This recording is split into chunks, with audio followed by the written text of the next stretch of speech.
Hi!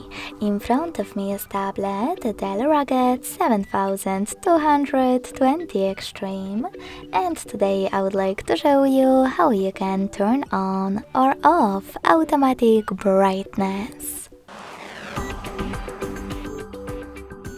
Start by going into Devices Settings and choosing System on the left.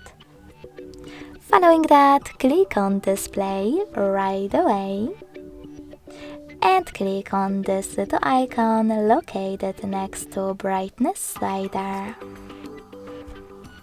Lastly, click on this square next to Change Brightness automatically when lighting changes to turn it on or off. Thanks so much for watching. If you enjoyed this video, don't forget to leave a like, comment and subscribe. Bye!